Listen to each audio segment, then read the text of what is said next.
Hey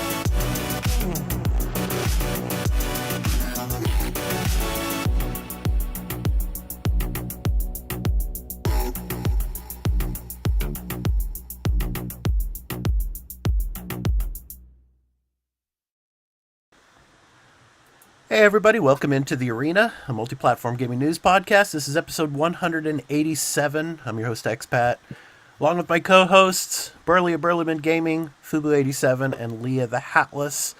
So I hope you guys are doing well. I am not. My voice is like terrible. So I want to say, please forgive me for my, I'm down and under the weather this week. But yeah, I'm well enough to do the show with you guys, but yeah, so my voice, it's kind of like really deep. So I got congestion and a sore throat and a little fever, but I'll be all right. So how are you guys doing? Hey, Burley, how you doing out there in Canada? I'm doing good. We're having, it's a weird thing. Like we'll have that, it'll get like really hot. It'll start out nice, and then just midday, the hot humidity just comes with a vengeance. Yeah. And then near at night, it's like, oh, it's to normal. I don't need to run the air or fans anymore. And it's like, yeah. Here in Japan, it's like, it's still like sunny in the morning. And then around 2, 3 in the afternoon, that's when all the clouds and the thunder and lightning come in. And then it like rains like crazy, like at 3 or 4 in the afternoon. And it's humid all day though. It's humid all day. So, but hopefully they're saying next week, I think the temperatures are supposed to drop from the 30s down to maybe 27. so yeah. Not enough of a relief. Exactly. I mean, usually here in Japan, the humidity doesn't go away until like mid to late October, and then it goes away for good. Yeah. And then it starts getting cooler and dry. How about in Madeira for you guys, Fubu and Leah? It's summer all year, basically. Like the weather that is now, it's gonna stretch until December for sure. Like maybe I still hit the beach in December.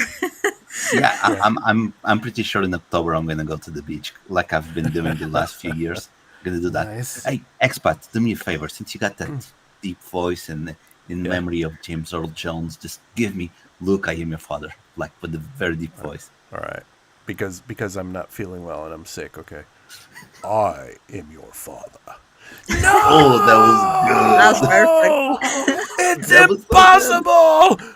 Search your feelings, Luke. You know it to be true. No! Okay, that's enough. Perfect. and we got a TikTok clip now, Lee. See, that's how you do it. Yeah. But hopefully I won't be like this every week to do that. No. This is like a once in a lifetime type of thing, hopefully, yeah. So all right, we got a great show for you. We got a lot to talk about. TGS is coming up next week. Hopefully I'm going to get out there on Friday.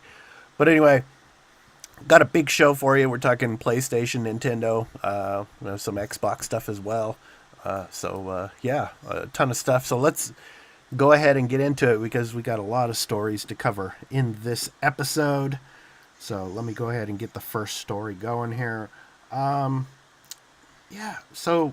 speaking of PlayStation, so consoles are going to remain the core part of PlayStation's business, and I want to show you. Let me show you guys here the image of the 30th anniversary collection that they came out with this week, and I want to know your guys' opinions on this. And there's only going to be a limited number of these, but how much do you think they're going to run for?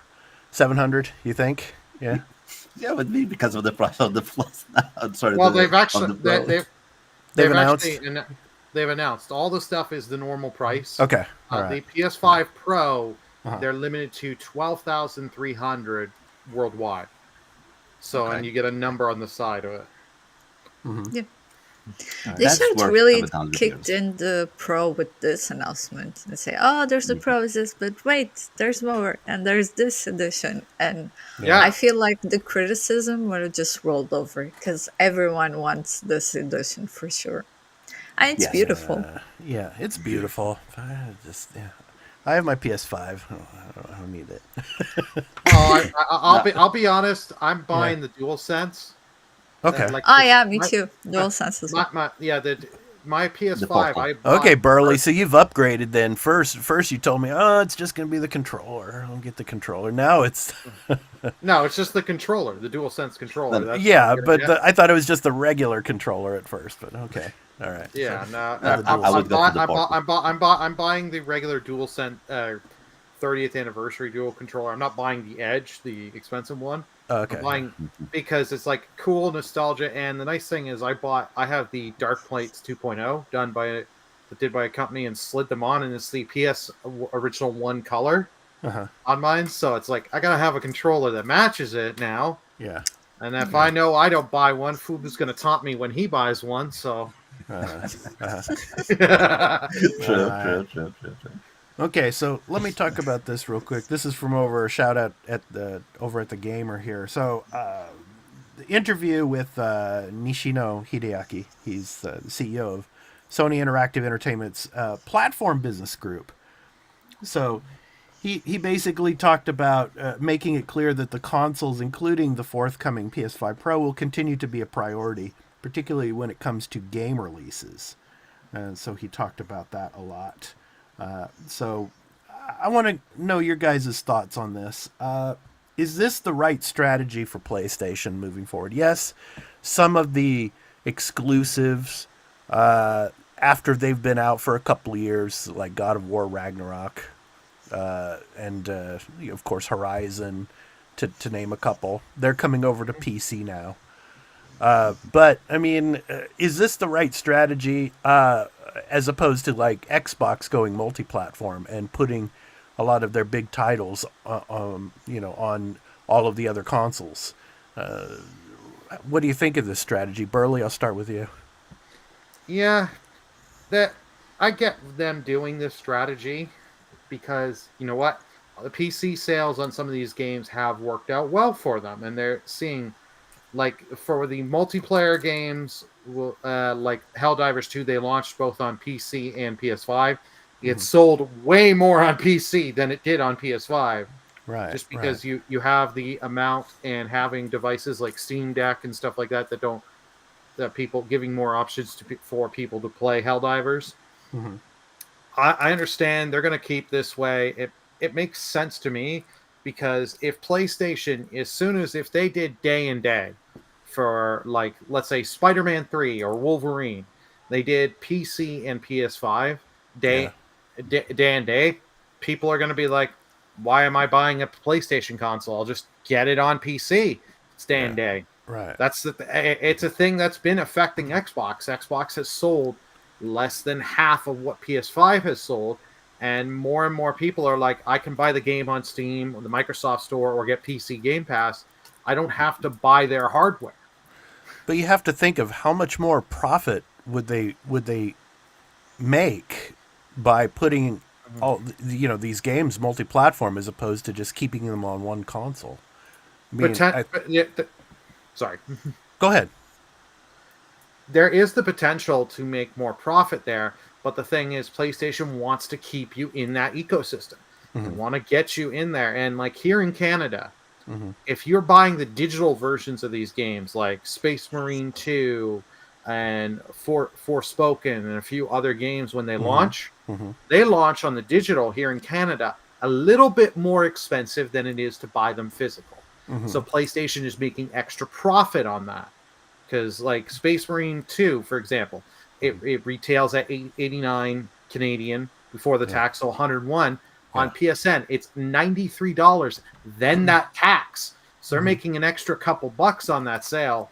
PlayStation knows, they know their users to a degree.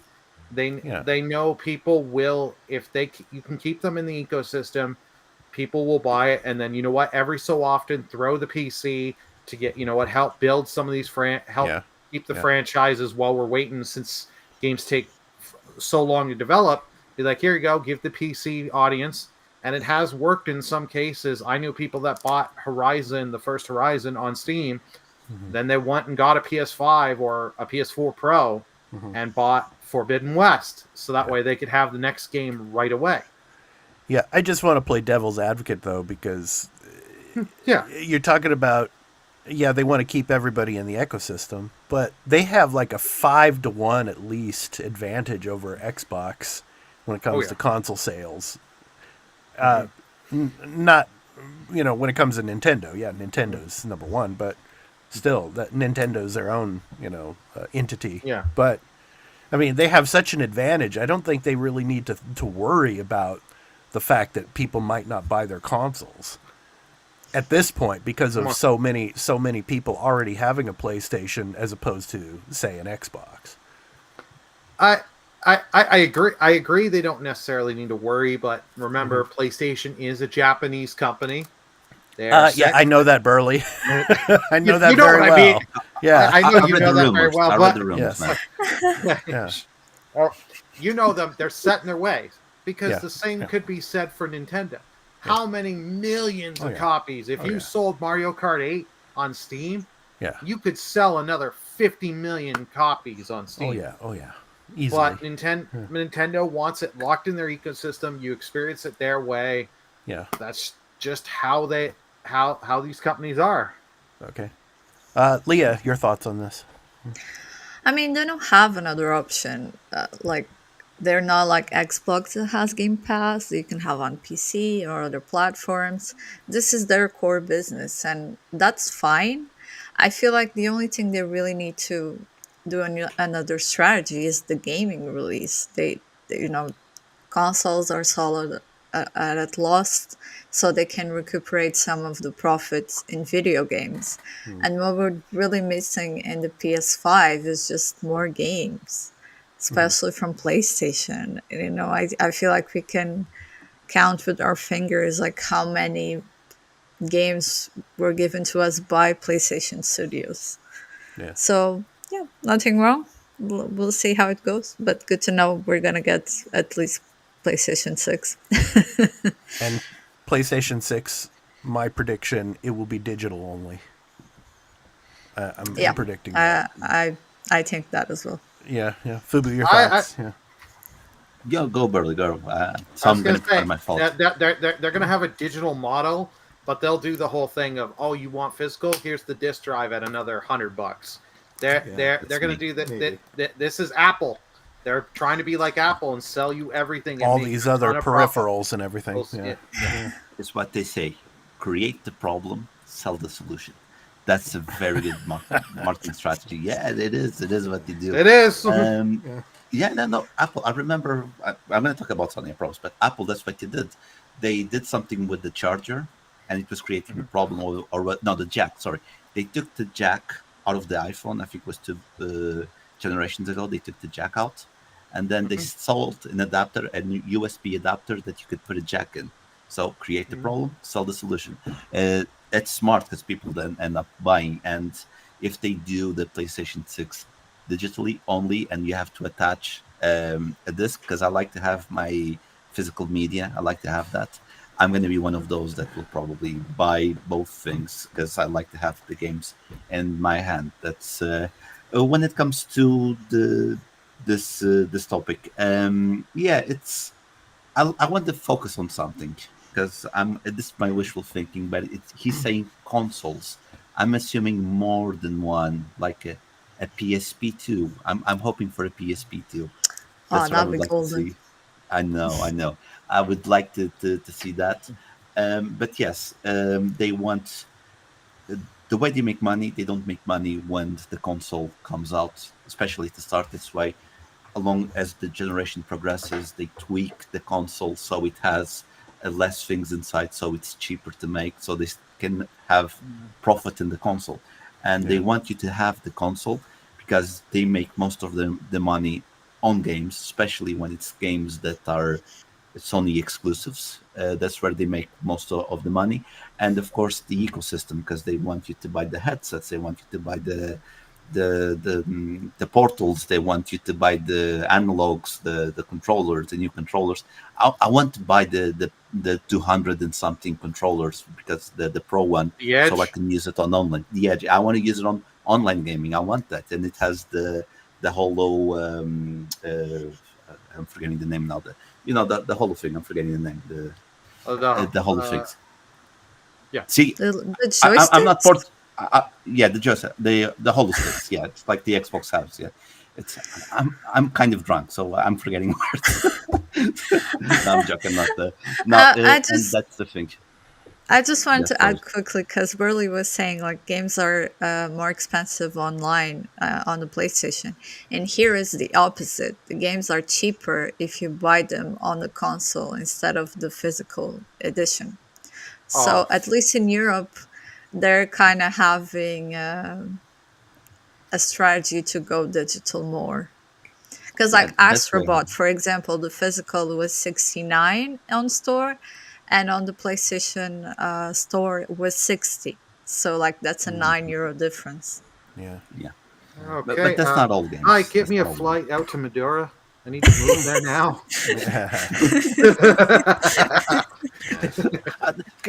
Just make look. It's easier. Do a PlayStation Network account in Europe, and you'll get the prices from Europe. I think that's easier. No. Someone's VPN sponsor us, so we can use VPNs, so Burley can buy cheaper games. All right. Okay, next story.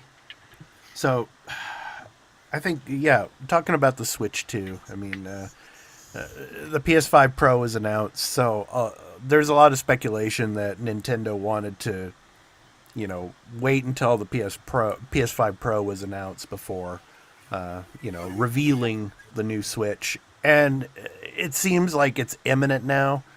And there's some reporting out of Taiwan. The Taiwan Economic Daily reported last week that they had heard in leaked rumor or leaks that the Nintendo Switch 2 will have a dual screen, kind of like the 3DS, and it will be a larger console, and it will have magnetic Joy-Cons, which can be placed either vertically or horizontally, and the price point would be $400. So I think it's probably going to be announced this coming week, because we've got Tokyo Game Show coming up. The PS5 Pro has already been announced. So I think the announcement is imminent. And from all these sources, it seems like it's going to be coming very, very soon. Your thoughts? Leah, I'll start with you on this one.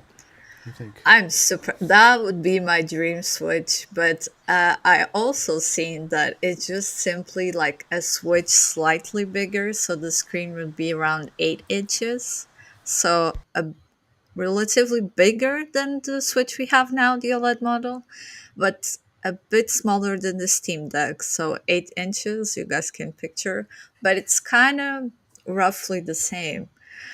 So I don't know, I'm excited. Like I dig that vibe of like having the choice of maybe having the screen as the normal Switch or another 3DS. Like the possibilities we can have, so exciting. Look, I had this argument. Sorry if I'm interrupting, but I had this argument last year when we were talking about the Switch too, and I'll always say that Nintendo can't have 2 hits in a row. So they have one hit, they miss. One hit, they miss. They usually, and doing 2 screens, it's reminding me of the Wii U, and the Wii U was a very big flop. Sorry, it's the truth. It was a good console. The idea was good, but it didn't go that much. And by the way, I changed my idea. I don't think it's going to be called the Super Switch anymore, because everyone's going to say it's the SS and that's not very good here in Europe, especially in Germany, if you know what I mean. So I really think it's not going to go that way. But opposing to your argument, they also release similar consoles, just bigger. So like the Game Boy, and then the Game Color was a little bit bigger. The DS was normal, and then you had the 3DS, which was bigger. So there is this idea of continuity, and it makes sense for a console as important as a Switch. If you compare it with the Game Boy and the Nintendo DS, it's their biggest console at the moment. So the continuity kind of makes sense, and it doesn't mean it's gonna fail.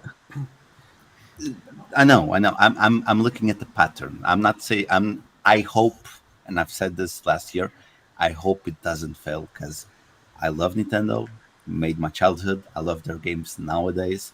The Legend of Zelda, the new one's going to be really good. I'm the furthest person that wants Nintendo to fail. I'm looking at the pattern, and but you're ignoring my pattern, which is like the console was popular. It just became even more popular. The Game Boy was crazy, and then the Game Boy Color was off the charts.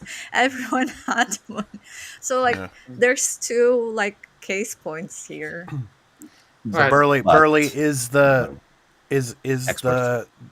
Switch 2 announcement imminent? Oh yeah, it's either getting announced this week. This week seems like a good week to announce it. Like you said, TGS, we're on the heels of TGS. PS5 Pro is out. And let's be honest, the major Nintendo titles that they have for this year left, that you have Zelda, Mario Party, the Mario and Luigi Brothers game. Brotherhood, Brotherhood, thank you. So you have, those are like their big titles left in the year. Now you can announce the Switch 2 without really hurting these titles as much. And you can also have that little wink and a nod being like, if you think they look great on the Switch, see them on the Switch 2. Yeah. Because there's the rumors that the Switch 2 is going from the original Switch had 4 gigs of RAM. It's now going up to 12. So 3 times as much RAM. So that will help. It's not going to fully fix everything, but on certain games where you saw the performance dip, with at Tears of the Kingdom, Breath of the Wild, and some things, it will help. They already announced a game specifically for the Switch 2 this last week. Also, they have, and plus they can always bring, if they do the Switch 2 announcement, we had that small tease with Metroid Prime 4. Show you it running it on the Switch 2. Oh yeah. And that's got to be a hit. And then they just make the mention of Pokemon's Legends EA. Yeah. That's a big title next year. They're going to bring the big guy to sell this. They're going to bring Tom Nook. Just wait. They've been waiting. They've been waiting. You bring Tom Nook and it sells itself. They'll bring Animal Crossing, but they're going to have all their big heavy hitters. Stuff with different franchises to be ready, so that way that first year to 2 years, there's big titles where it just slowly steamrolls and gets through. So will we have a direct next month, Burley, for this, do you think?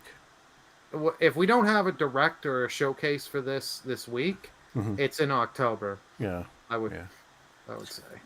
There's only one problem. They can easily solve this, which is if they announce it now on the Tokyo Game Show, it might take some sales of games like the new Super Mario. They might take some sales from Christmas because people are going to be like, oh, if the console comes next year, why am I going to be buying games for the Switch now? So this is the solution that I would give. I would introduce the games, normal, like I do the showcase of the games, whatever. Then I would talk about the Switch 2, and then at the end I would say this. And if you buy the game, like Super Mario, you will get the free upgrade for the Switch 2, or saying it's retro compatible. You can play the game from Switch 1. Backwards compatibility. Thank you. That would be the solution, because in me as a consumer, if this game is coming out tomorrow, and then in 2 weeks a new console is coming, and I won't be able to play the game that comes out tomorrow, me as a consumer, I was like, oh, I'm going to skip this one. But it won't come out in 2 weeks. It's probably going to come out at the end of March next year. I think yeah. Meaning, like in the case of Zelda, how we're getting it this week, the game. He's saying, like, if we get the announcement, cannibalizing sale. I get it. They're going to have backwards compatibility, and then they're going to say, if you buy the game, you get it on. Whether you put in the physical cart or the digital edition, a digital version of the game. You can put it in here because we have the better hardware. It smooths it out, loads faster. Yeah. Whatever. If some games have a definitive edition on the Switch 2, you download the upgrade and download that version. Yeah. Or if it's just you're running it on better hardware, it'll get that. Because the other rumor is that there's going to be 2 SKUs of this. There's going to be a digital only edition and the cartridge based edition. So guys, you're thinking too PlayStation. Okay, this is Nintendo. This is what they're gonna do. They're gonna have the normal Switch. They're gonna take the cartridge. They're gonna put the Switch 2, and then they're gonna insert it, and it's good to go. And that's it. That's Nintendo. Yeah. But who knows? I mean, there could be a digital only SKU. I mean, I could see them. Yeah, we shall see. Yeah. Hi, Charlotte. Alrighty. If I'm right, I need to play on the lottery for this, because if I'm right, and this is how they did the Switch too. Yeah. Thank you. You're welcome. Yeah, she's right. We're thinking to PlayStation. We're thinking about making money and not games. So she's right. Nintendo does think about money. Don't kid yourself. They down their game prices and stuff like that. Yeah. Well, speaking of a game that makes a ton of money, and it's still making money to this day, GTA 5. Oh. It's been out now since 2013, over 10 years. Oof. And it's still making a ton of money. And now we get one of the former developers from Rockstar. He's basically saying that GTA 6, there's no competition.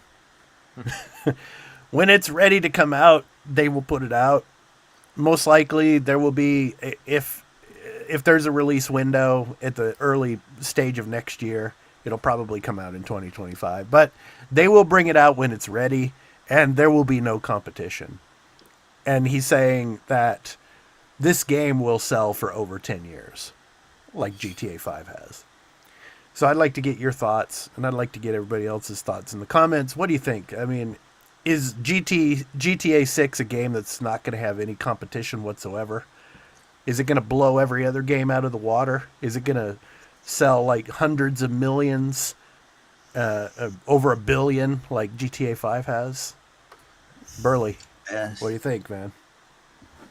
There's a very good chance this game could be the big giant. Like when this game launches, even if the quality of the game launches horrible on day one, there's going to be millions of pre-order between both consoles, and like this game is going to sell.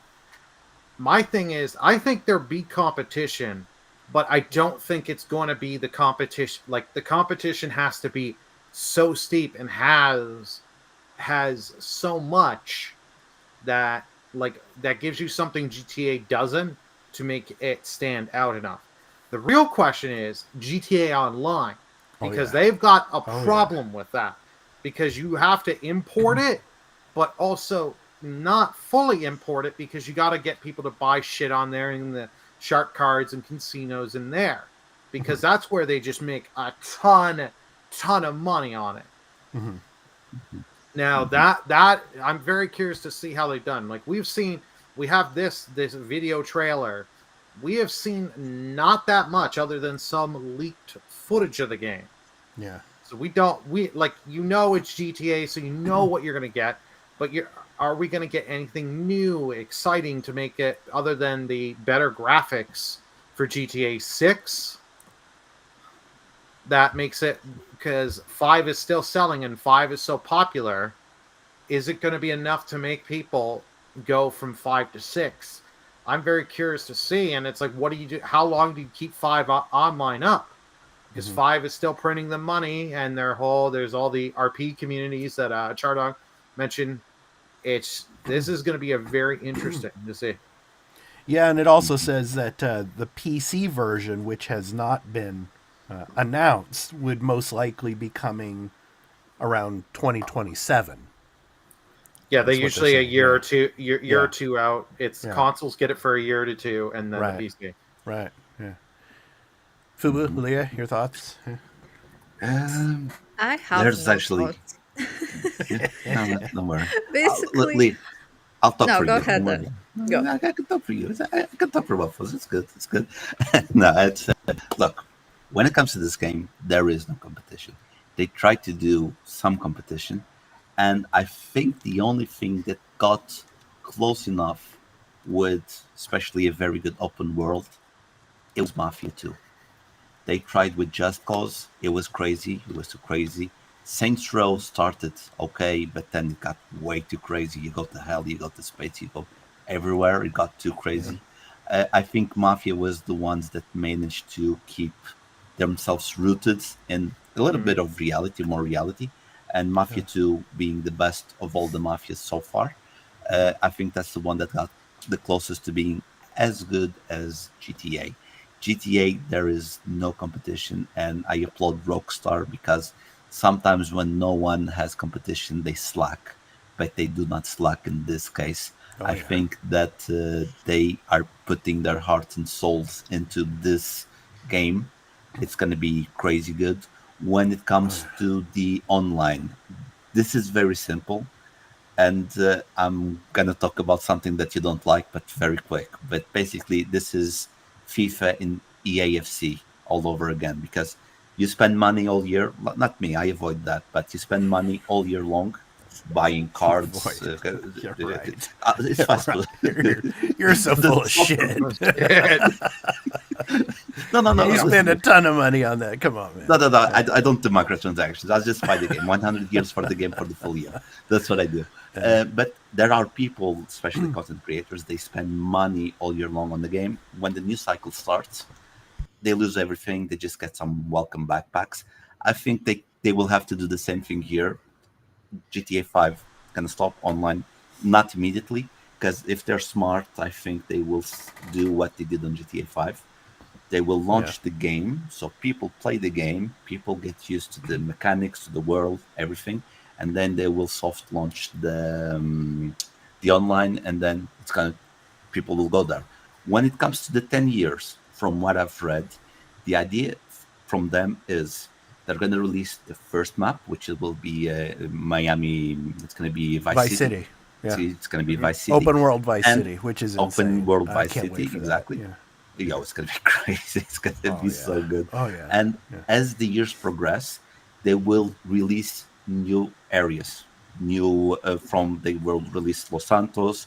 They will release Liberty City. They will be doing this. This is what I read not many years ago, but a few years ago. That's our idea. So they keep giving more and more content and makes the game alive and will last the 10 years that they want it to last. Yeah. Yeah, I mean, just the online stuff is going to be insane with this.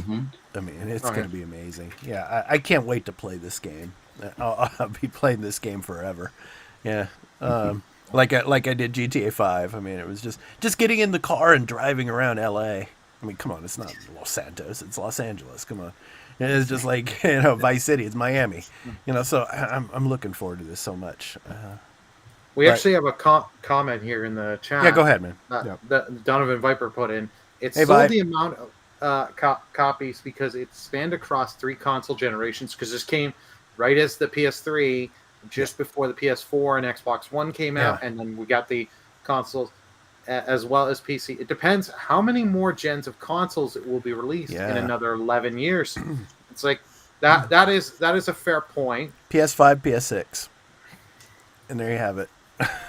And how long the PS6 lasts, who knows? It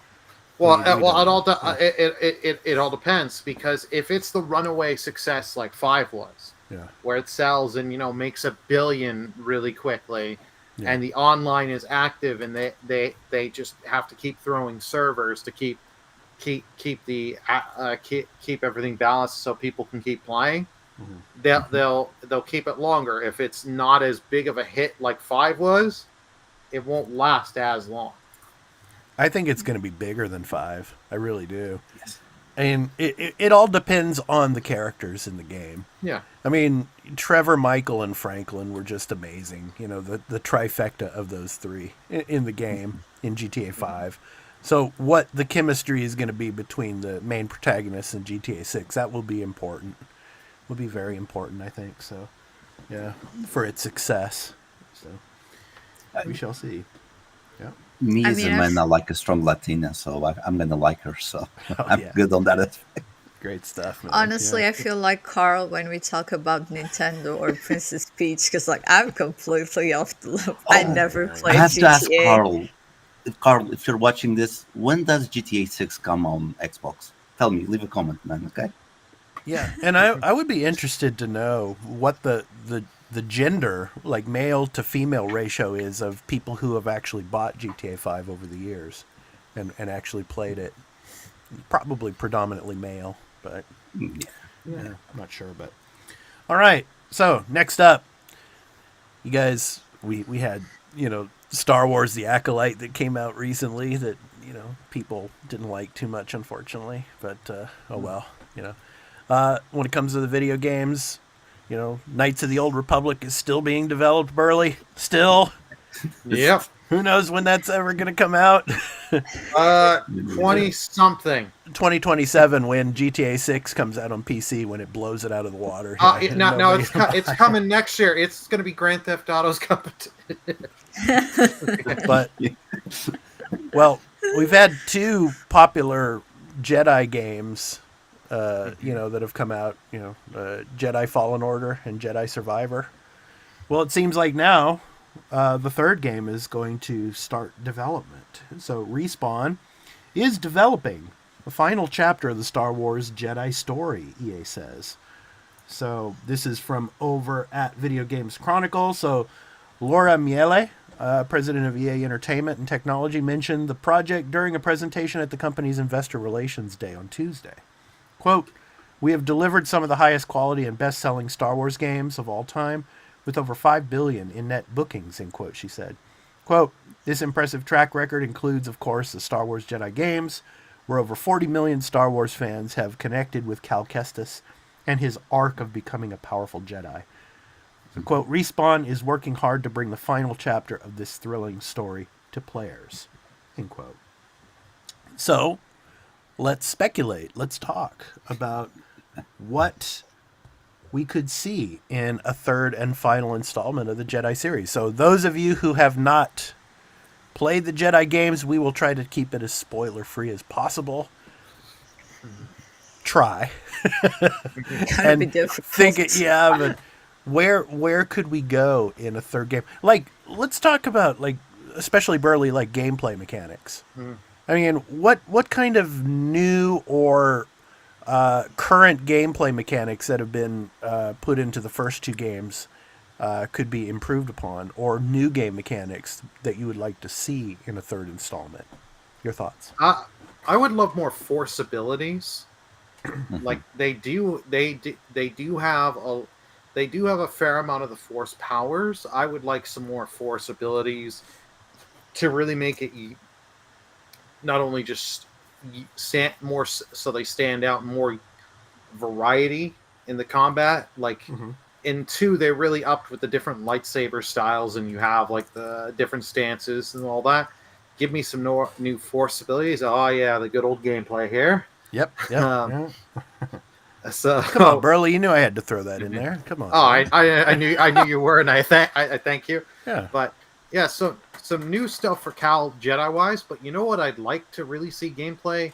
We get Beatty. Give us some gameplay with Beatty. Yeah. Beatty is a fan favorite character. I love that droid. Best droid in Star Wars, in my opinion. Okay, so who is better, Beatty or the little creature in Star Wars Outlaws? Nix. Right? Yeah. Which is better? Beatty. Beatty beats Nix. Beatty heals you.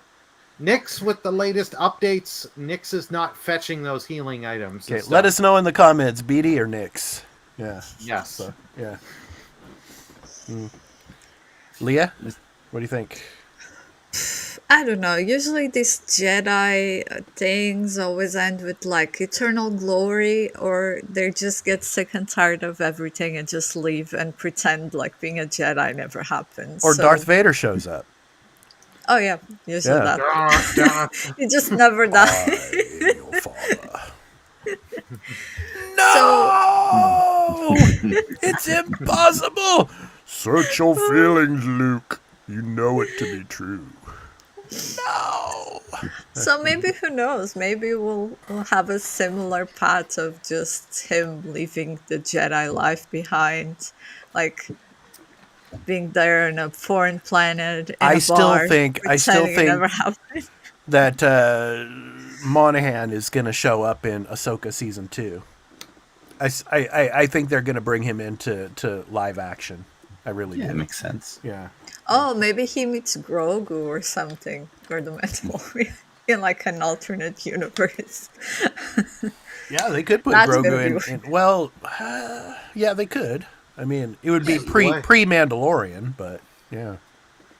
So, yeah. There you go. Mission on the third game. You're on the you go to Mandalore. You have to help the Mandalorian. So. Oh, there you go. Yeah.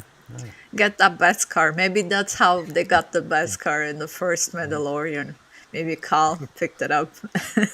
No, he'll find that helmet that the stranger was wearing in the Acolyte. Yeah, and he'll start using it. Yeah, we know. He'll put it on his head. You know. Fubu, Well, your thoughts? Considering that I'm actually playing this game at the moment, I started this week, loving this game, and I'm just gonna rehash this from a few weeks ago. Mm-hmm. This game is more Dark Souls than Wukong. I'm having a terrible time facing the enemies, and I finally realized why. Because Wukong, you don't have a parry system, only a dodge. So they perfected the dodge, so it's easy to dodge the enemies. I'm trying to dodge enemies like I'm playing Wukong. I'm getting my ass kicked by normal. Yeah, look at parry, just parry stuff. Oh, as a guy, as someone who played and streamed this game and streamed it with Streamloots to add the extra difficulty on this, you need to master the parry system in this game, especially if you are playing on higher difficulties. Yeah, I'm playing the normal mode. I don't know a lot about the story. I'm still on chapter 4, so I'm exploring now some moons. I have to say this. I know we're talking about the third chapter, but the way the world is built on this game, from what I saw from Outlaws, it makes Outlaws look not as good. The world in this game is really good.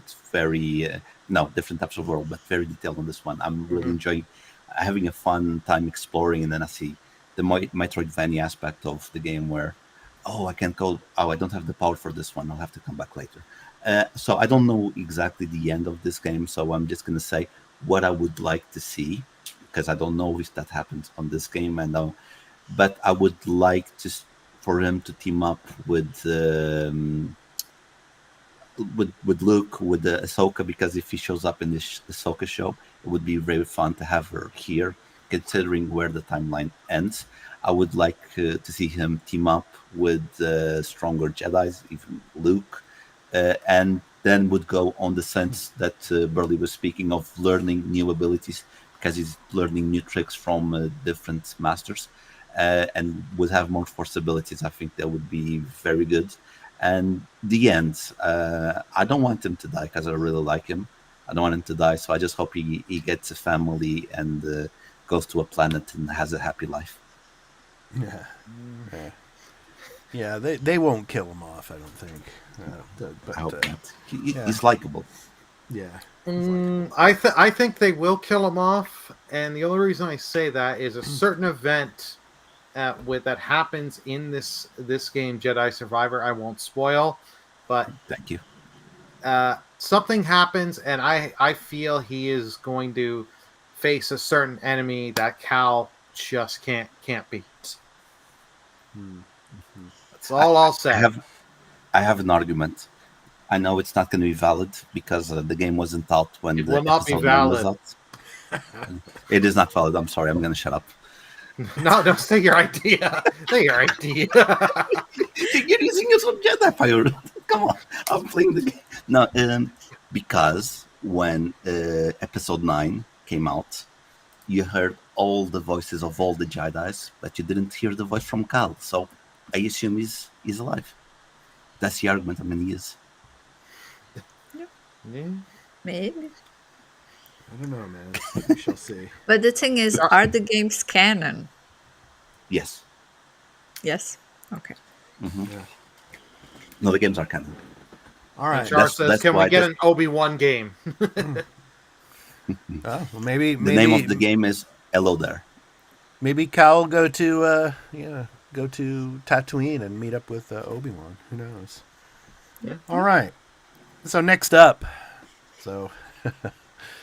it took them long enough. What, 8 months or so, Burley, for Nintendo company to finally bring a lawsuit against the Palworld makers. So Nintendo and the Pokemon Company officially suing Palworld developer over multiple patent infringements. Objection. Yes. So good old Ace Attorney there. I love it. Yeah. Yeah. So this is from over at IGN. So it's official. Nintendo and the Pokemon Company are taking legal action against Palworld's developer Pocket Pair. Companies filed a lawsuit against the developer on September 18th, seeking an injunction against infringement and compensation for damages on the grounds that Palworld, a game developed and released by the defendant, infringes multiple patent rights. It goes on to say, quote, Nintendo will continue to take necessary actions against any infringement of its intellectual property rights, including the Nintendo brand itself, to protect the intellectual properties it has worked hard to establish over the years, end quote, Nintendo's statement reads. Now, I just want to mention here, because I just said that it took them about 8 months to do this, and what's interesting about this is they had to wait to see how successful Palworld became before they figured out, okay, well, let's stop them now while we still can. Burley, I know you got a lot to say about this. Take it away. Yeah, now this I really don't like, that they were like, we're waited months on this. They didn't do designs because, as we pointed out earlier in the year, and thanks to Fubu on this, where we had the Dragon Quest designs and the Pokemon that. From like, I think it was like from Dragon Quest 3 of like 87 or 88, somewhere around there, maybe 89, and like Pokemon 95 and all that. So they know they go design. Even if they won against Palworld, they know Square's going to be like, money? And Nintendo... They need it, but they need money. One thing with Nintendo and legal, they won't go after a lawsuit on you if they don't feel they can win. Nintendo has pretty much won most, if not all, their court cases. I don't know Japanese court law. Like in the U.S., Pocket Pair, I feel, would have a better chance of defending themselves and winning. I think it's the opposite here in Japan. I think Nintendo's going to win here. Yeah, Nintendo, unfortunately, is probably going to win this lawsuit. I don't like this because, like, Pocket Pair did a good thing. There are other games that have pretty much the same kind of capture mechanics and are similar, that are very close to Pokemon games. Right. The Nexomon franchise. But because it's such a niche franchise, that is probably all the Nexomon games have sold maybe about a tenth of what Palworld sold. They would, it's not worth them spending the court costs and all that. Right. And it's like, you could do a whole thing of arguments. Pocket Pair, I hope they argue, is like, it's like real life. You're trapping things in traps. Yes, ours are not Pokeballs, there are spheres. Okay, fine. If we have to change our items from spheres to cubes, fine, we'll do it. Fine. Yeah. Like, this is Nintendo. I don't like this. This is just them going around pissing everywhere to be like, this is ours. We own this. I don't like when gameplay mechanics and stuff like that are now just sitting behind patent, because remember, WB patent the whole Nemesis system. Right. From the Shadow of Mordor games, and it's like I would love to see other studios use that and see what they tweak and do. but because there's the whole patents, and the second you try and use that, you've got a lawsuit on you. It's like it's not worth it. And so it's sad to see a game that was creative. Yes, it has some Pokemon-like elements, but it is quite different. And Char says, maybe if they could make better games, stuff like this would not happen. Yeah, Game Freak, Scarlet and Violet was not the best of the Pokemon games. I didn't even buy the DLC, and it ran like crap on the Switch. Yeah. Game Freak has been lazy with a lot of stuff in the series.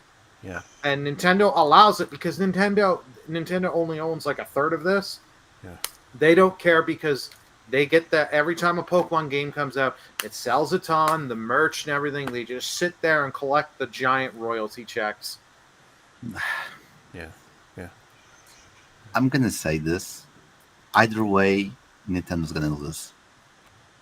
Either they lose the case of what they're saying, or if they win, they will lose, because Burley was saying as a joke, well, aside as a joke, but he was talking about Square Enix, because if Nintendo wins, it's going to open the precedent. Okay, that's very important when it comes to law, because if it works for him, it's going to have to work for me. That's the law. The law is equal for everyone. And if Nintendo wins the case, especially because, look, Lucario and Anubis, that's the same thing. That's a reskin of Lucario. That they are very, very similar. For me, like when I first saw that, I saw that's Lucario, I'm sure. And what happens is what Burley was saying, because it opens a precedent. If Nintendo wins, and because Square Enix is so hungry for money, they're gonna jump so hard on Nintendo, because hey, you know what you did? Your Pokemons are the same as our Dragon Quest, so it starts to pay up, and they'll have to pay because Nintendo won against this studio, so Square Enix is gonna win because there is a precedent. I know about that. This isn't US law. This is Japanese law, and Japanese law doesn't really work on precedent. It's probably like close to European law, where it's case by case, and just because you win one doesn't win another. That's right. And I don't want to play devil advocate here, but we don't know what's going on here. And that could be like a serious case of copyright infringement.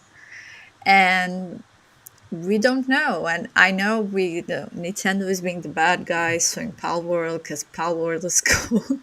But it's also important to protect artists and their craft and what they do. And that's why copyright laws exist. And if we are going to compromise that, we also have an issue. And it doesn't really affect the big companies. It affects the small creators.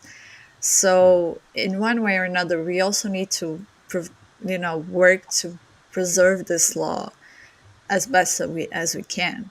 Because now it's Nintendo Palworld, but it could be like Stardew Valley next. And, that's just one man that doesn't have the lawyers that Nintendo has. So I don't want to judge the case before we see what really goes into this. Yeah, because the law affects everyone. This is my question, though. Going back to what I said in the beginning, though, why did it take them so long to do this?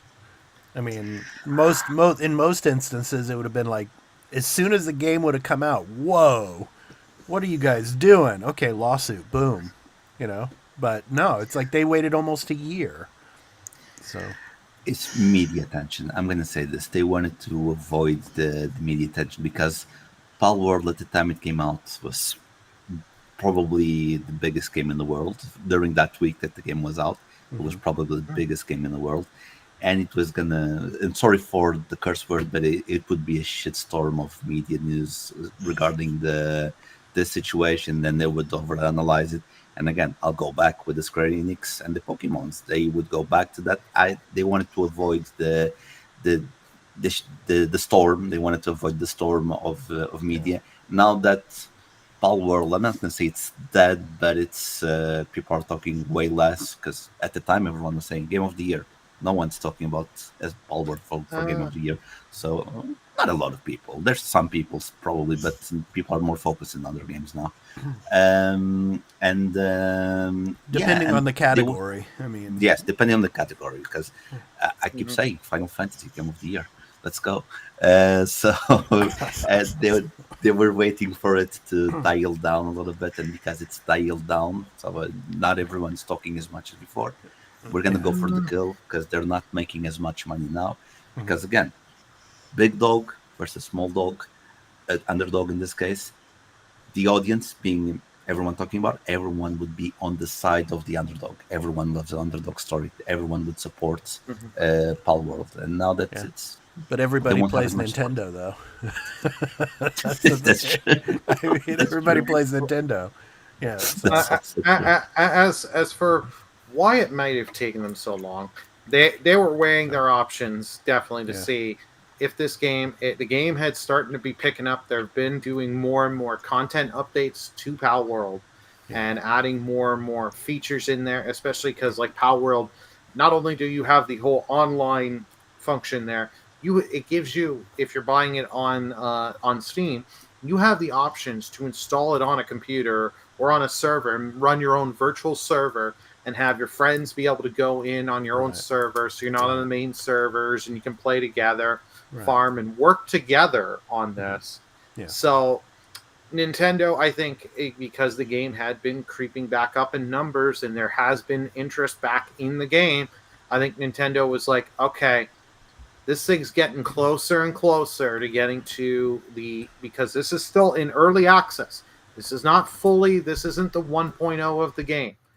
They're wanting to stop this game before it gets to the 1.0, and because by the time they get to 1.0, it's going to have that big traction, that big push. Yeah. Remember, Baldur's Gate 3 was in early access for years and years and years, and as soon as it came out for the 1.0 and it was officially released, it just steamrolled everything, and steamrolled that year. So I want to play it. So Nintendo is worried about that, and there are rumors early next year.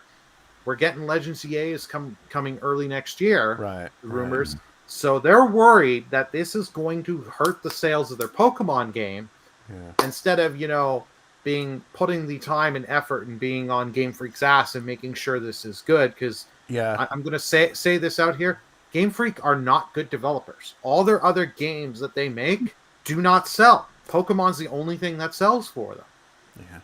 And what better to get rid of Palworld and so to make room for this new game to come out, and to make huge sales on it. Yeah. And you can say the negativity, the bad publicity on Nintendo. You know what'll still happen? Pokemon game will still come out. People will still buy it day one and give them money. It's still going to sell. Switch 2 will come out. Yeah. Nintendo's had these not this exact kind of controversy. They've had other controversies with their games. People say all this and that. Yeah. But when it comes out, the game sells millions of units, gets universal praise, high reviews. Yeah. It's happened enough times. Yep. Yeah, I mean, you guys are blowing this out of the water. It's just how long it takes to write that report. You know how many pages that thing must be? Like, 800 pages with boards and references and God knows what else. Yeah, so I think it's just a matter of that's how long it took the lawyers to compile the case. And, wait and see. Maybe they're doing this to straight it up, and then Palworld is coming to Nintendo. That's my 2 cents. That would be good. I think that would be good settlement. Look, if anyone was going to sue Palworld, I would go with Namco Bandai, because this is more Digimon than Pokemon. Bandai Namco. Bandai Namco. That's right. Not Namco Bandai. Bandai Namco. Namco. Get it right, Fu. Thank you. Yeah, Thank you out here in Japan, it's Bandai Namco. Bandai Namco. Yeah. Because my good friend Mario, hope he's watching this or watches this. When this game came out, we were talking and we were saying, dude, just put the skin of Digimon on top of the Pals, and this is a Digimon game. This is perfect. Instead of like the image that I'm looking at, that he's holding the gun like this, just put a gun arm with like one of the Digimon or something like that. I feel like it's more that again, and I think because Burley was saying that they are still in beta, because to avoid probably the settlement like going, they will then release a new patch and they will change the things that are wrong, and they will avoid that way. They will avoid getting sued to oblivion. Okay. Well, let's move on. So, KRAFTON recently purchased Tango GameWorks from Xbox because Xbox is going to close it down. So they say that it it didn't buy Tango GameWorks from Microsoft for profit. Yeah, really? I think they want to make a profit. That's you buy something hoping that you're going to make a profit off it, but maybe they really think that. So, so this is from over at IGN. So, PUBG publisher KRAFTON has said it didn't buy Tango GameWorks from Microsoft because it cares about making a profit, with CEO Chang-Han Kim admitting, quote, "We don't think Hi-Fi Rush 2 is going to make us money," end quote. So now, hey, we know that for sure now Hi-Fi Rush is still 2 is still coming. Kim told game developer that KRAFTON swooped in to save the studio after Xbox announced its closure because it cares about legacy and allowing creativity to flourish in the video game industry. Tell that to the Callisto Protocol developers. Because we had some from Schofield over there at the Callisto Protocol saying that they rushed the hell out of that game. So does that really help creativity to flourish? I don't know. Your guys' thoughts. What do you think of this, Burley? Yeah. Yeah. So they're talking out their ass on this. Let's be honest. They bought this. They bought this for the name, the prestige of the studio, and the games and the people that are behind it. They want that. Mm-hmm. Yeah. Because KRAFTON also needs a win. KRAFTON has not, like you mentioned, Callisto Protocol. Yeah. That did not go over well. Right. Even the DLC did not make that game. It was rushed. It was completely rushed. Yeah. It was completely rushed, and it's like your only hope on this is that KRAFTON learned from this mistake, but I doubt it. That they're going to be like, okay, you guys want to do Hi-Fi Rush 2? Yeah, we'll give you. You need 4 years. We'll give you the 4 years. No problem. We'll give you that. Yeah. And not go. You need this in 2.5. Yeah, 2.5 or 3. It's like it's got to be out by the end of the year. Yeah. We need this out for September, October for the holiday season, so we can make all that filthy money. Yeah. Yeah. True. Yeah. Fubu, your thoughts? Look, this is business 101. If you buy a business not to make money, you're gonna shut down very soon. You want to buy a business to make money. You want to get the IP. Exactly.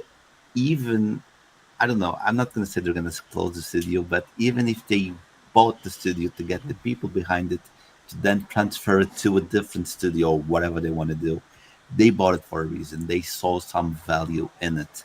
Maybe there's a pile of diamonds over there and the rest is just coal, and then they're going to get rid of the coal and stay with the diamonds.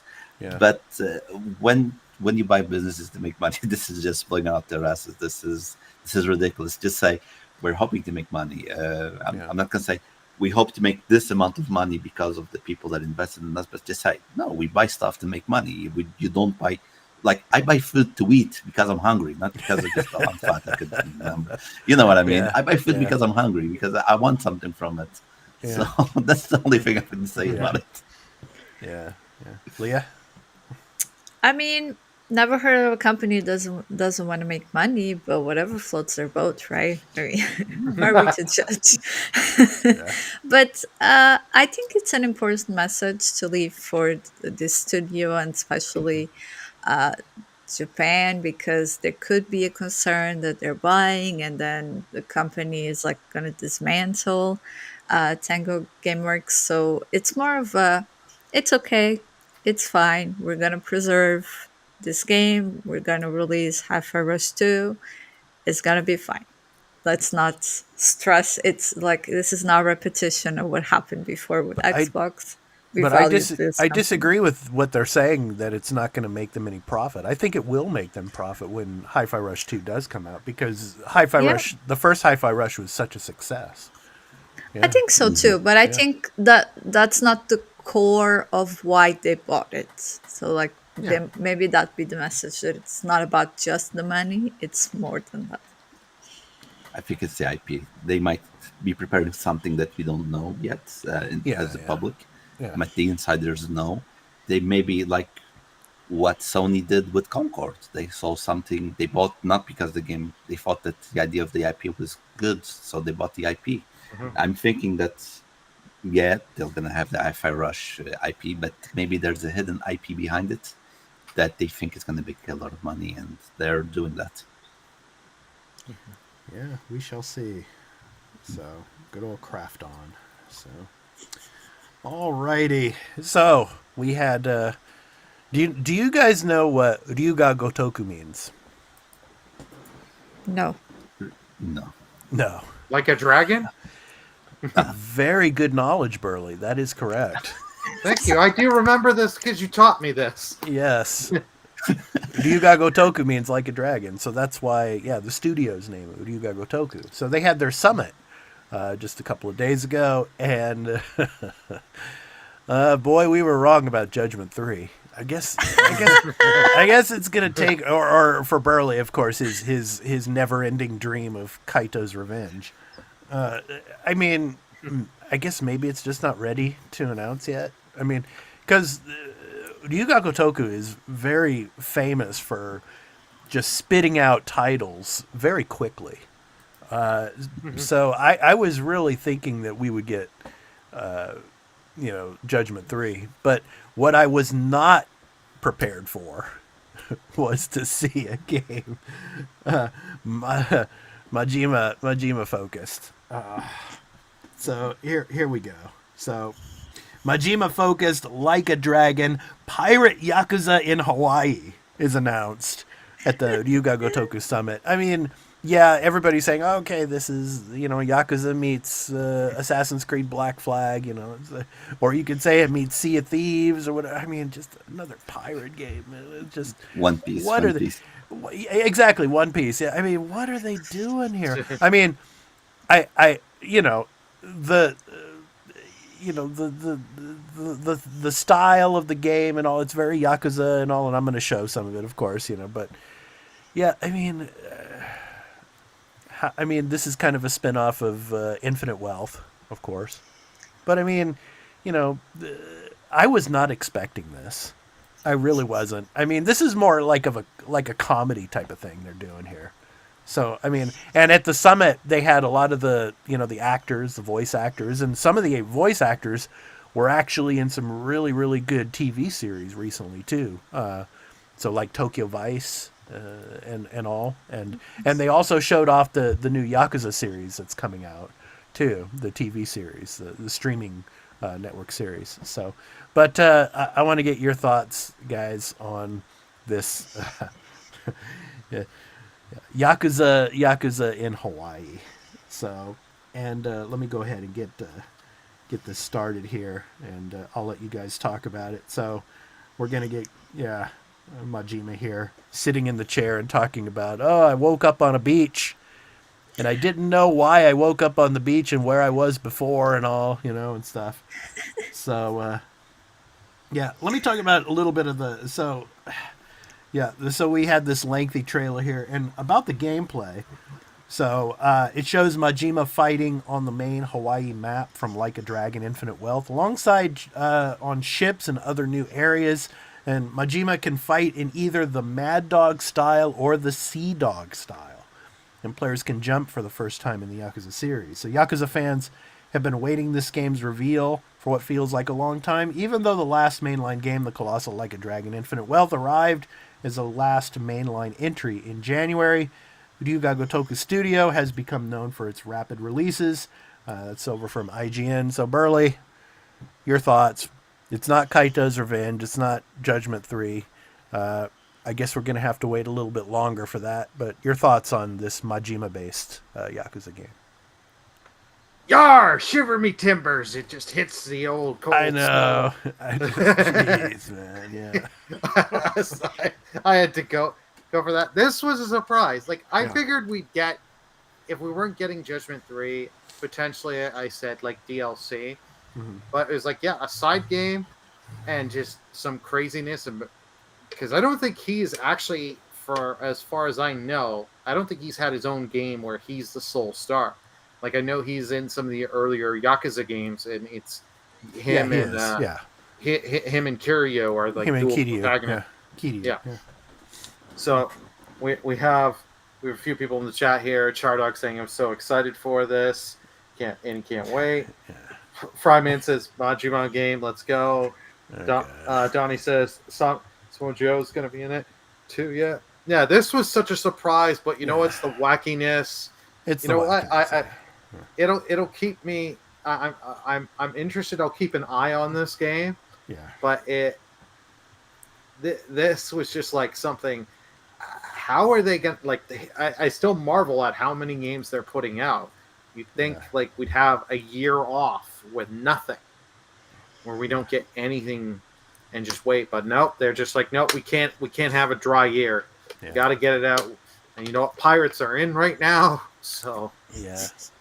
I think this is the game that, people play until the next Judgment game comes out. Because I think that will be announced at some point soon. Yeah, because it'll be a teaser at the end of this game.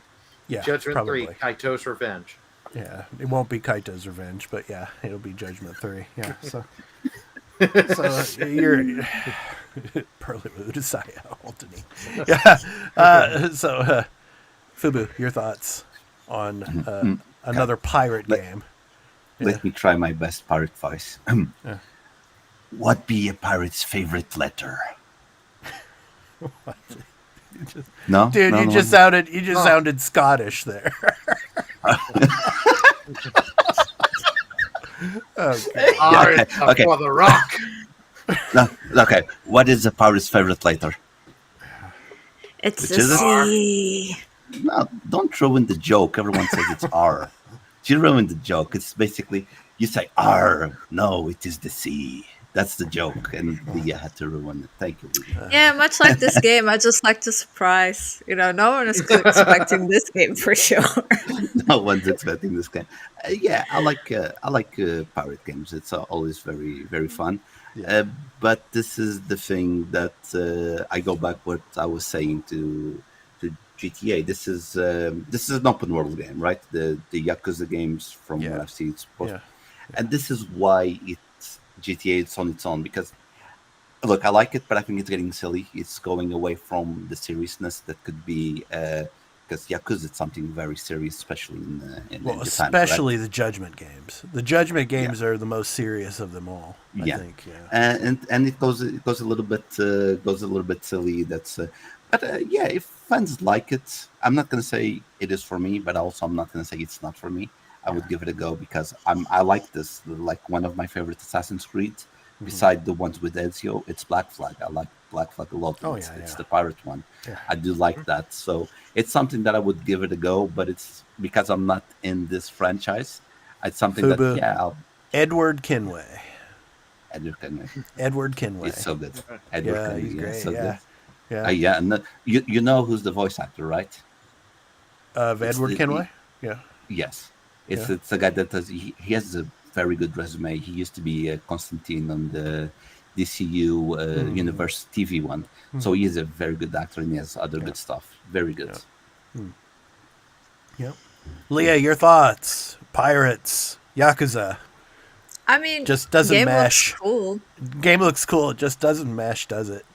Yakuza and pirates. Wait and see. Go with an open mind. Maybe like this is an alternate universe where maybe Yakuza took over the sea and it's like a new pirate era with Japan on the rise.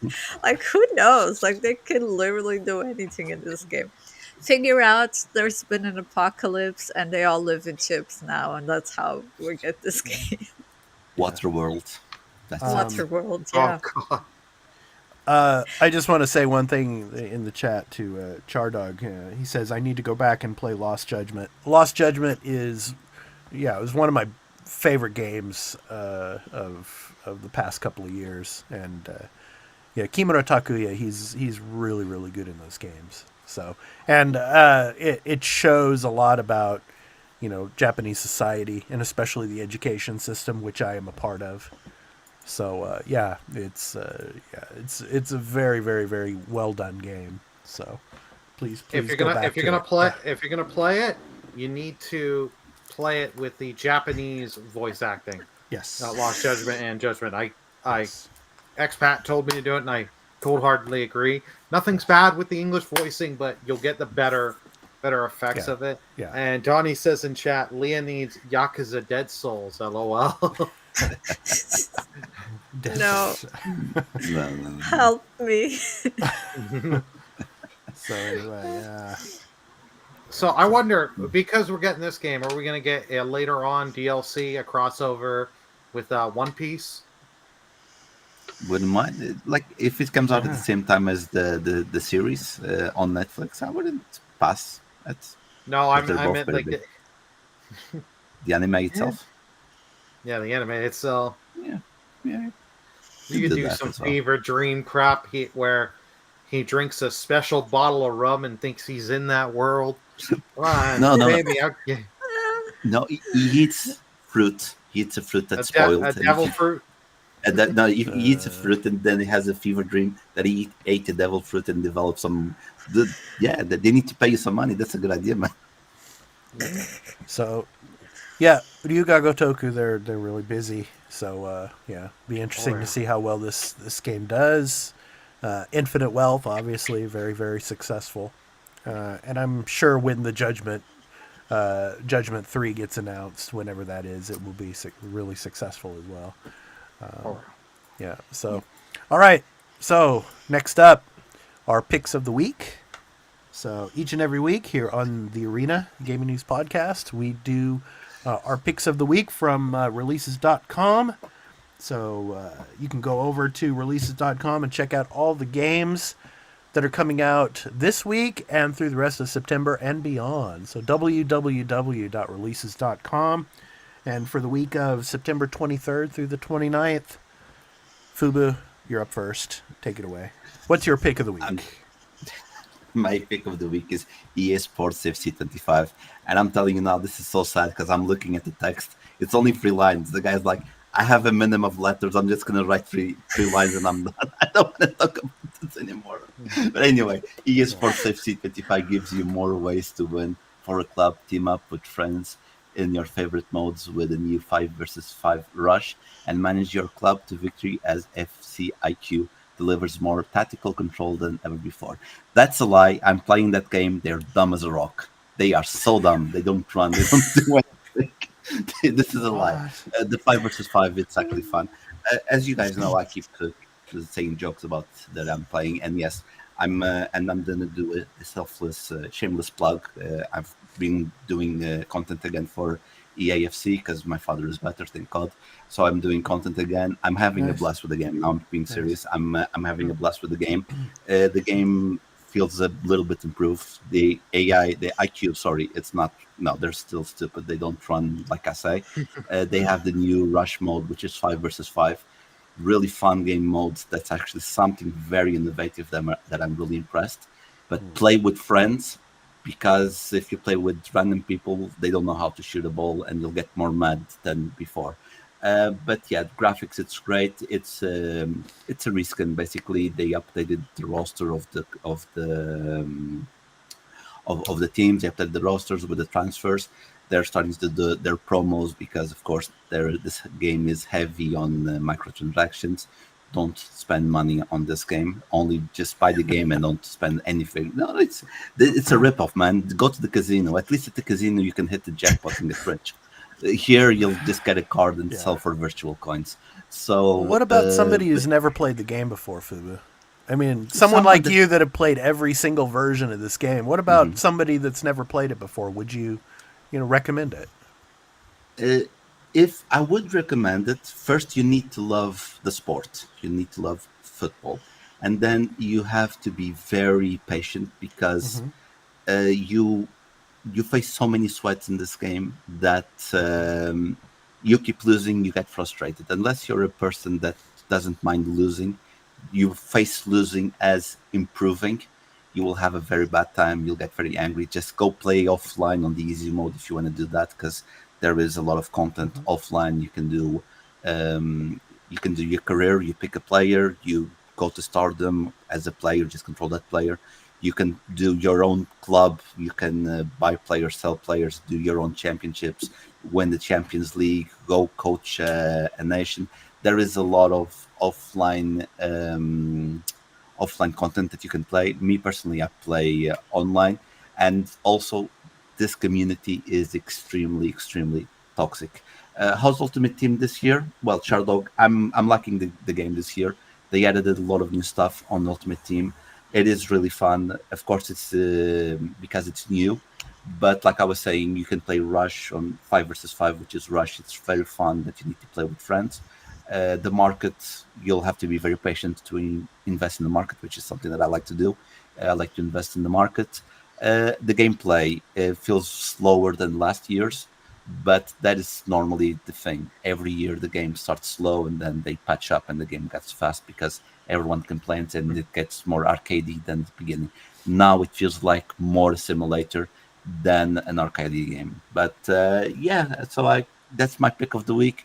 I'll be playing this game a lot. I'm gonna get even bolder than I am. That's what the game does to me. I wish I lost fat instead of getting bolder. I would be slim. I'd be like a top model if I lost fat instead of hair playing this game. Burley, chokehold, please. Please. Boo-boo. Yeah, this is for your own good. You said you're going to stop the EFC. This isn't football. I don't see the 49ers here. I don't see the Patriots. This isn't football. We need to teach you. Exactly. One more just for good measure to teach you. That's right. Go Niners. Yeah. All right. Oh, dear Lord. Okay. So next up, Burley and I and Leah have the same pick this week. So, take it away. Next pick. Yes, the pick of the week is The Legend of Zelda: Echoes of Wisdom. Step into the role of Princess Zelda and set on a journey to save the kingdom of Hyrule. Create echoes, imitations of useful objects and fallen foes, take on sword fighter form, and step into the rifts to explore dungeons in the still world. Zelda's wisdom and your creativity are the keys to unlocking this adventure. Comes out September 26th, only on the Switch. So, I mean, Burley, why do you want to play this game? We haven't had a new 2D Zelda since the 3DS with Link Between Worlds. So I love 3D Zelda, but I am more of a 2D Zelda. I prefer 2D over 3D. I love this art style. And you're doing something different. You're Zelda, you've got the replicate power and all that, and the echoes and doing all that. So it's something, and you're playing as Zelda. They're doing different things with this. So it's like I cannot wait to see what other mechanics they have in here, what we can do. They haven't mentioned there is amiibo functionality, so I can't wait to see because they're not making new amiibos for this. Mm-hmm. So it's like I have a bunch of Zelda amiibo, so getting to see what they do with it is just going to be. It's going to be great, and like all the different stuff, the options and stuff you're going to have, and to figure out how you want to deal with puzzles and situations. It's like, what's not to love? I will definitely be streaming this game when it comes out. I love your comment there, Fubu. Bad charm. My life is great. I play EFC to feel miserable. Don't be like Fubu chat. Save yourself from the misery. Yes, play Zelda Echoes of Wisdom. It's way more fun. It's cute. I'm gonna tell you this now. I'm very happy that this game is coming out. You know why? And I'm gonna tell you why. Because finally Lee is gonna lend me Astrobot. This is the only game that's gonna make me leave Astrobot. That's what I want. And then by the time that I finish Astrobot, she will be done with this game, and she's gonna borrow the game, and I'll be able to play the game. That's why I'm very. Come on, Fubu, it's just kicking me off. I'm trying to save money for a house. I can't buy games. I'm trying to save money for a house. Shameful behavior. Shardog is a Madden player. I'm so sorry. That's what do you mean you're so sorry? Madden's that's worse than the UFC. I'm telling you. It's even they're more, both bad. EA is bad. Let's just leave it at that and play Zelda instead. Yeah. Sounds good. So good, yeah. So. But this game looks cute. I like this game. Since it was announced, I knew that this is what the people, like I've said many times, and I'll say it again, which I think is very important. They are not trying to force feed us, the consumer, a female-led game. This is something that the people themselves have been asking for a few years. I remember when Breath of the Wild came out, because of the appearance of Link, everyone thought it was Zelda because it looks very feminine. Yeah. But it was Link in the end. But people have been wanting this, and I think it is not the right time. I think it should have come earlier, but it is a good time for a Zelda-led game to come out, and I'm going to be paying attention to this game very much because I'm going to enjoy every minute of it. Yeah. Chardai, I used to play the Madden games back in the 90s. Those were the best times for the Madden games, I think. So. Oh, they were great back in the Genesis and Super Nintendo when they actually did stuff. Oh, that was the thing. EA took pride in all the arcade modes and stuff. Oh, yes. Yeah, it's great stuff. Yeah, and I used to love to play the hockey, too. Yeah, it was so good. Oh, yeah, I have actually over around here NHL 94 for the Genesis. Oh, yeah, it's so good. It was it's a great, simple... Yeah. Good. Hey, Fubu, I could hear your keyboard typing there. Can you stop? Sorry. I love how the picks of the week just turned into a help center for people. I know. Sorry. Yeah. With sports. I know, that's great. I'm loving it. I'm just here like sipping the tea and waiting. Yeah. All right, so you can go to releases.com and check out all the games that are releasing this week and through the rest of this month and beyond. www.releases.com. All right, so next up is Game Pass. So Carl, he's on a camping trip, so he's not here to do the Game Pass Wave 2 for September drop. So Burley, responsibility is falling on you to do the Game Pass games. So what do we got for Wave 2? So yeah, Wave 2 is very low on stuff. We got Wargrove 2, which is the sequel to Wargrove. I played the first game. I really recommend it. If you like your RTSs like Fire Emblem and others of that kind of nature, it is a great game. I do mean to check out 2. I'll eventually try it. Since now I know it's on Game Pass, I can just get onto Game Pass and try 2 that way. Mm-hmm. So I recommend checking out that. Frostpunk 2, which came out yesterday. Mm-hmm. It was a day 1 on PC Game Pass. Yeah. So, and you're going to definitely want to play this on a PC over a console. Yeah. So it's your... Yeah, it was my pick of the week last week. Yeah. It's good. Yeah. The Civilization, you got to set... But post-apocalyptic with the blizzard that just never ends and survive. And then the last full game we're getting on there, it's PC only, Aria History Untold, September 24th. So you get it with Game Pass on PC or Ultimate. So it's your strategy, another strategy game, very strategy month heavy this month. But one of the other things we did get, the other things we did get on the Game Pass is you got the DLC for Fallout 76, Milepost Zero. That's now out. And at the end, on September 30th, you get Starfield Shattered Space Expansion. Yeah, I'm looking forward to that. I can't wait to play that. It's going to be good. So, yeah.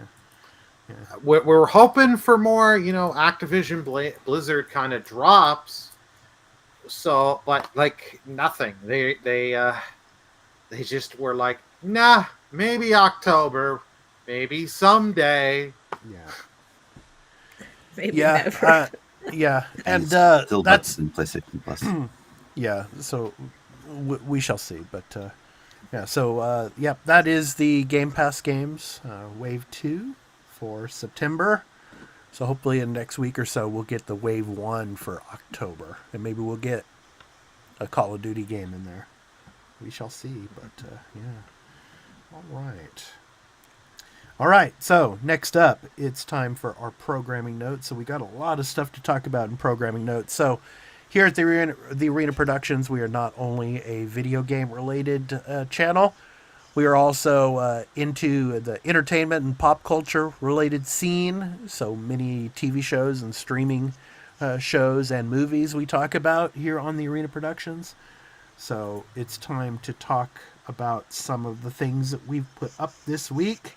But actually first, before we get to the entertainment and pop culture related videos that we put out, we do have some gaming content that we also put out this last week. And Burley, you want to talk about the Extra Take? Episode 50 of Extra Take. Yeah, so what did you make for us?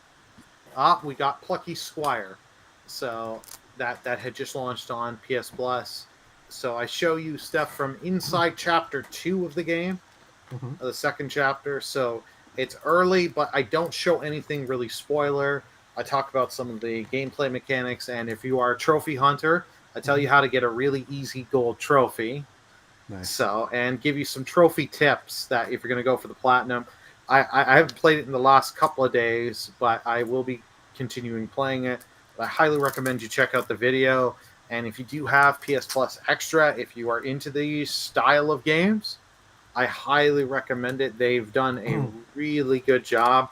I may say this is the indie game of the year. Okay. I just want to mention something in the chat. So, Donovan Viper, have you ever played Starfield? So if you've played it, then I could appreciate those comments. But yeah, it's a great game. I played all the way through it, and it's the story is really, really good. So yeah, that's just my take. But anyway, yeah. I agree with Burley. This is definitely the indie game of the year. I really enjoy the play style, how they really mix the 2D and the 3D elements. It's really clever. The story, it's really heartwarming. And I think it's a game for everyone, and everyone can play this game. I'll just give a heads up that it's the type of game that automatically picks the language. So in our case, it's in Brazilian. It's not in Portuguese. Oh, interesting. Yeah, so I had to change my console. Brazilian Portuguese then. Right? Yeah, it's not in European Portuguese. So I changed my console to English. But heads up to anyone out there, Fubu, if you pick this game. Thank you. Well, my PlayStation is already in English, so it's good. Yeah. But that's one, I think, downside maybe of this game. It's just that. All right, next up on the Digital Dojo, the show I do about all things out here in Japan. So Yobarai Detective. So Miyazuma Breaka. Yes, Miyazuma Breaka. So yes, coming out in 2025, and it will be playable at Tokyo Game Show. I'm hoping to get a chance to play it on Friday. So looking forward to it. So yeah. So check out my video on that. So it's coming out early next year, but it will be playable at Tokyo Game Show. So Yobarai Detective. Yes, so great stuff. And also, so on our entertainment side, Agatha. So Agatha All Along, Magic, Witch Battles, and Dark Humor. So our preview of the show, and episodes 1 and 2 are out now. I've been feeling under the weather lately. I'm hoping to maybe by Monday try to get those first 2 episodes of a recap done. We shall see. And also the Rings of Power, we were doing episodes each week, but Burley and I, we decided to just do one more final episode that kind of puts together episodes 6, 7, and 8 when episode 8 drops, and we'll do that 3 episode big show for that. So but Agatha All Along, our preview, if you haven't watched any of the episodes yet, check it out. So it's great stuff. Yeah. And also I put up a video on, of course, Japan winning big at the Emmys, of course, Shogun, Of course, Sanada Hiroyuki, he played the lead character in Shogun. He's an amazing actor. I've been following him for over 30 years. He's a great actor out here in Japan and in the West now. And, of course, Anna Sawai, of course, who played Mariko. Amazing job in the series that she did also. And Blue Eye Samurai won Best Animated feature for the Emmys. So, yeah, Japan won really big at the Emmy Awards. So please check out that video that I did there. Yeah, so great stuff. Super happy they won. Like, I thought just because it was a Japanese-based show, it might not have a chance, but I'm really glad it took the main ones because it's definitely the best show this year. It's Shogun. It has no competition. Yeah. And like I said, Sanada Hiroyuki, he's an amazing actor. He was in the Last Samurai as well as also in Twilight Samurai here in Japan, that won the Japanese Academy Award. He's been around forever. So yeah, he's totally deserved it. But I feel like the biggest win was definitely lead actress. That was impressive. Yeah, Anna Sawai. Yeah. So she's from New Zealand actually, and speaks fluent Japanese and English. So, and Sanada Hiroyuki, I mean, his English has gotten a lot better since coming to live out in the United States. So, yeah, really good stuff. Yeah, I'm gonna be honest. I was much more impressed with the win from Blue Samurai because it had the very first competition. Because what happened was Shogun was supposed to be a limited series, and everyone was interested to see how Shogun and Baby Reindeer were going to face off. But then they changed from limited series to regular series because of the hit. There's going to be a second season. So I wasn't as surprised. I was happy, don't get me wrong, but I wasn't surprised because Shogun is really, really, really good. And because of Blue Samurai, because it's also very good. Thank you for the tip, because the only reason I saw that was because of you. Thank you for that tip. It was so good. It had very, very first competition. And Blue Samurai was basically on only that one. Well, Shogun, if they didn't win the lead actor, they could have won Best Series or whatever. They could have won several others. Blue Samurai was on that one with the tough competition. Blue Eye Samurai. Blue Eye Samurai, sorry. It's Blue-Eyed Samurai. Thank you. You know what I mean. Well, it's not Blue Samurai. Blue-Eye Samurai. No, Blue-Eyed Samurai. I know. So, thank you. But that's so happy. Hopefully, season 2 will come out at some point, maybe in 2025. But it's looking like 2026, and they've already planned to have a season 3. So, we're going to be waiting a while for those. But happy to see those win for sure. So great stuff. And last but certainly not least, Burley and I will be doing a live reaction this coming Thursday, 7 p.m. Japan Standard Time, but 6 a.m. for me. For you. Thank you very much. Finally, I get to do one of these at a decent time. Whereas every week when I do the podcast, I get up at 4:30 in the morning to get it ready for all of you. And then, of course, these live reaction shows for Gamescom and the not E3, and the Game Awards. It's really early in the morning my time. So, Tokyo Game Show, 7 p.m. Japan Standard Time, 6 a.m. Eastern Daylight Time on the 26th. On Thursday, Burley and I, right here on the Arena Productions, we will be doing live reactions to the show.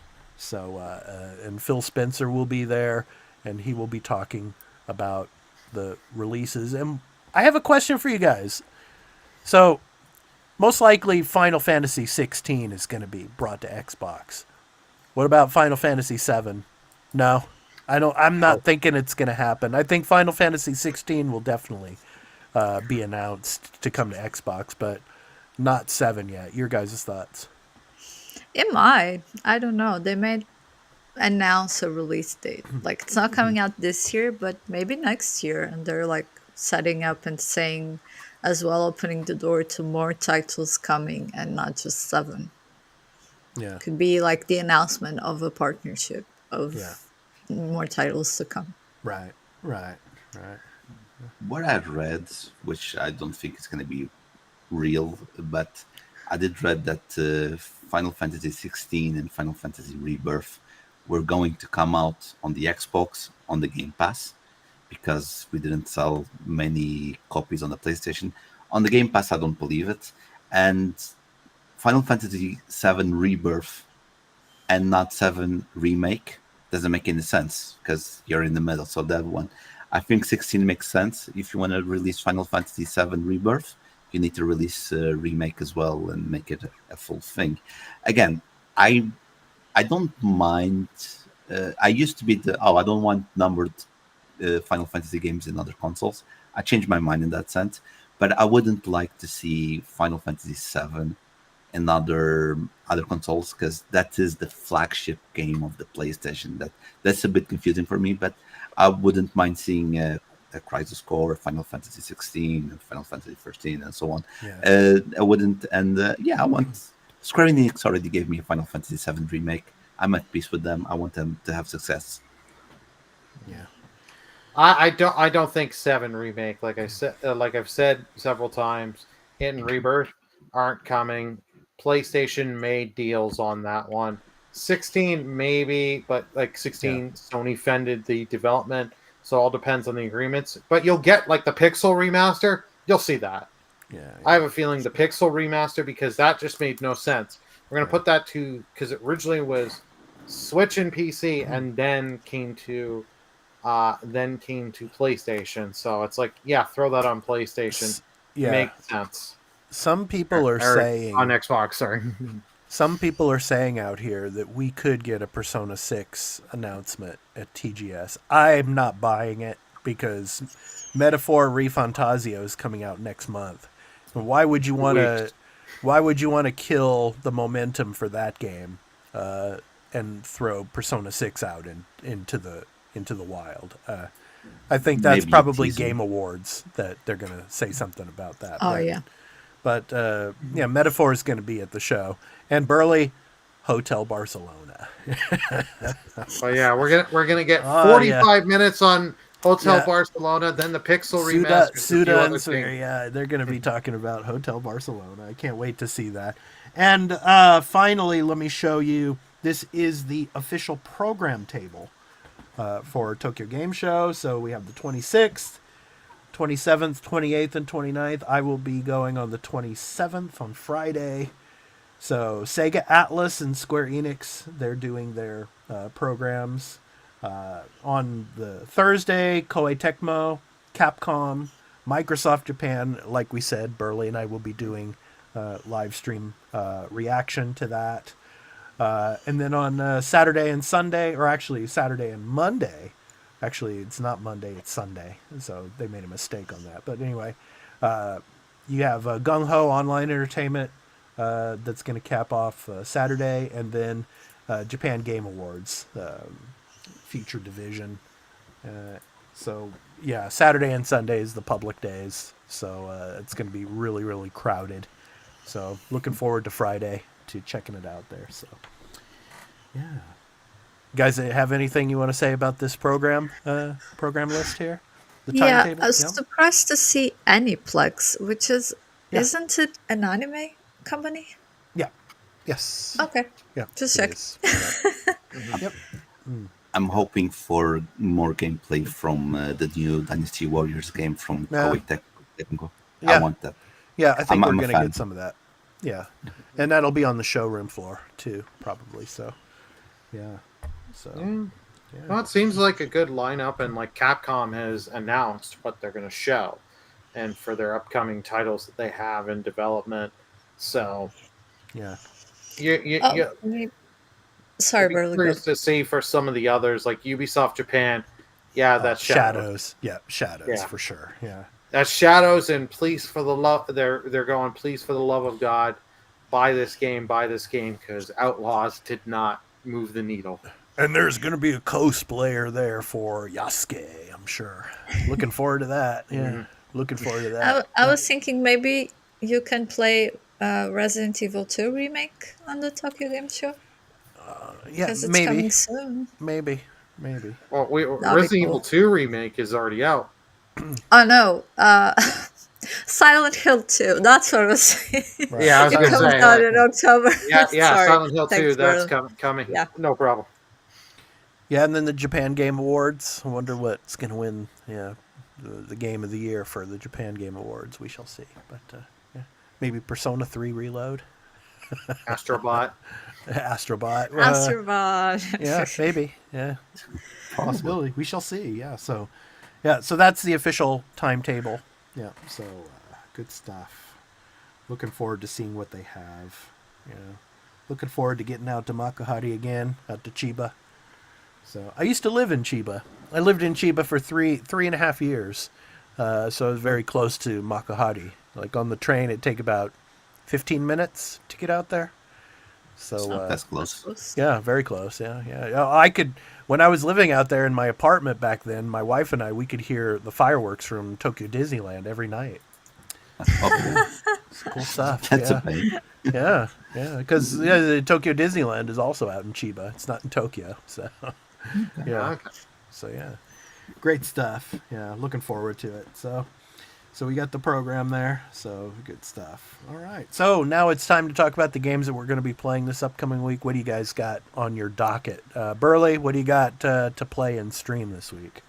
Well, Astrobot, because we finished Outlaw, so we're going to finish Astrobot, get that platinum trophy, and maybe upsell my copy to Fubu because I know he's desperate to play it. Gives Leah a little bit more time. Also Zelda when that comes, because that comes out on Thursday. So I'm definitely streaming that and having a lot of fun with that. Nice. And Plucky Squire on my off time. Good. Cool. Yeah. Leah, how about you? What are you going to play?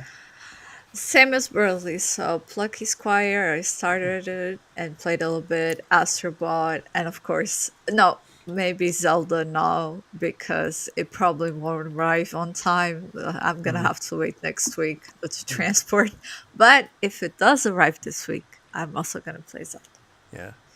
You know what I'm going to play at TGS? I'm going to play Monster Hunter. Definitely going to play. Yeah, I'm gonna play a hell of a lot of that. Yeah, so because Thursday and Fridays are the media days, so I get out there on Friday. It's a media day, so it's not so crowded, so probably get a chance to try it out. So looking forward to it. So nice. Fubu. Expat, if you can try Silent Hill 2 remake, please let me know. Depending on the line, how it is. Depending on the line, yeah. So yeah. Thank you. Yeah. I'll try. Fubu. Well, I'm going to be playing 2 games. I'm going to play AFC as normal, and I'm going to keep playing Jedi Survivor. I'm going to keep playing Jedi Survivor because I'm loving the story so far, the characters, the gameplay. I already got the 4 stances. I got the normal lightsaber. I got the dual one, the big one. I got the cross one, like the one from Kylo Ren. And then I also got the one with the blaster, so I'm having a good time with that. And I want to say this before I go, also what I will be watching. Penguin has premiered on HBO, and it's really, really good. I didn't want to see because I thought that it's going to be something else. But I was not busy today, so I decided to... I think the microphone crashed. Yeah, I think it just crashed. Yeah, for him. Yeah. Well, I've heard just the other day that was it on Netflix? I think Black Mirror season 7 is coming, so I'm really excited for that. I love Black Mirror. I heard that. This seems cool, really and good. it has a really cool cast as well. Like a lot of famous people joining in. Yeah, so I'm really excited for that. Yeah. So what happened was, I think they heard expat talking about the fireworks at Disneyland, and for some reason, fireworks just got. Oh, okay. That's why I turned the mic off. They decided to shoot some off, exactly. Right. It's almost midnight. Come on, people are sleeping. But and I'm loving Jedi Survivor, and I'm going to keep playing the game. It's really, really good. So please continue. Oh yeah, and watch Penguin. That's what I was going to say. Watch Penguin. It's really good. First episode was really good. Colin Farrell is really good with the character, and continues the story from the Batman movie. So I really suggest if you like more criminal type of series. It's really good. Nice. All right. I want to thank everybody that came in to the chat. Donovan Viper, of course, Chardog, and Fryman. Thank you so much for coming in and being a part of the show. And, of course, leave us your thoughts in the comments for this episode. All the topics that we talked about, we'd really like to hear from you. And thank you so much for watching, also in video on demand later on. Thank you all for your support here on the Arena Productions, for all of our gaming content, as well as all of our entertainment and pop culture related content as well. Thank you so much for joining us. And once again, I just want to apologize. My voice is kind of gone this week. I'm kind of feeling under the weather, so hopefully I'll be back to 100% next week. So I'm gonna probably be resting for the next day or two. So so we'll be getting some more content up at the beginning of the week, hopefully. So. All right, so to end our show, of course, we do an indie recording artist spotlight. So we spotlight a particular music indie recording artist to, of course, spotlight their music. So this week's spotlight is on Caleb Etheridge. So Virginia-based cinematic composer Caleb Etheridge has embraced music as his passion from childhood, inspired by legendary film composers like Hans Zimmer and others. He has focused his creative energies into orchestral scoring with an emphasis on ambient tones. His approaches film scoring based on the idea that the music and the image are a single expression and combine to enhance the emotional impact of the overall work. From his album titled Andante, and the song is called A Better Tomorrow. So this has been The Arena, a multi-platform gaming news podcast, episode 187.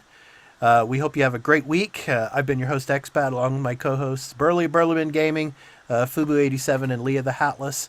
And we hope to catch you this coming Thursday. Burley and I will be doing the Xbox Tokyo Game Show live reactions here on the channel.